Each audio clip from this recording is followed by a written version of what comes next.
Selanjutnya kita akan masuk ke dalam pembahasan tahapan Continuity Requirement Analysis.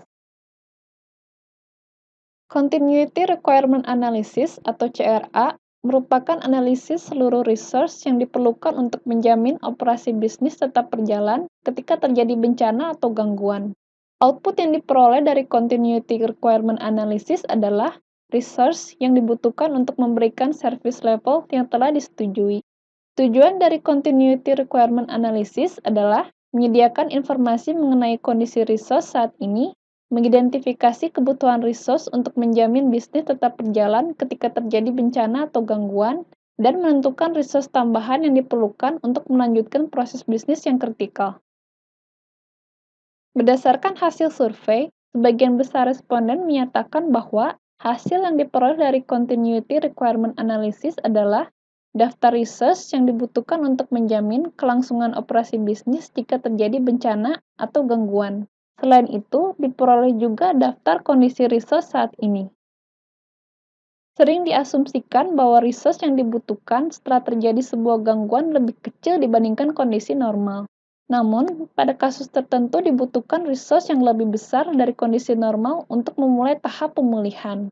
Misalnya pada bagian call center, setelah terjadinya gangguan, dibutuhkan staf tambahan untuk menangani panggilan ekstra dan dibutuhkan sistem TI pendukung yang berkapasitas lebih besar untuk menangani tambahan jumlah user. Berikut adalah contoh studi kasus yang terjadi di Jepang.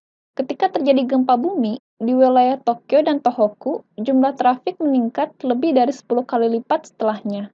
Jumlah tersebut diestimasikan mencapai 60 kali lipat jika restriction tidak diaplikasikan. Berikut adalah metodologi Continuity Requirement Analysis atau CRA. Melalui input berupa aktivitas dan sistem kritikal, akan ditentukan requirement keberlanjutan.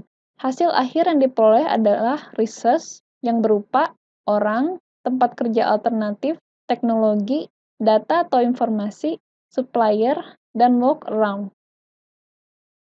Ketika sebuah aplikasi ditetapkan sebagai aplikasi kritikal, maka seluruh resource pendukungnya juga dinilai kritikal. Berikut adalah contoh gambaran dependensi sistem antara aplikasi dan resource-nya. Level resource ditentukan dengan menggunakan tabel level resource. Kemudian, level Continuity Requirement Analysis ditentukan dengan mengacu pada tabel CRA. Level pada tabel ini ditentukan dengan mempertimbangkan level resource yang ada. Berikut adalah contoh tabel Continuity Requirement Analysis yang telah terisi dengan mengaplikasikan tabel level yang ada pada slide sebelumnya.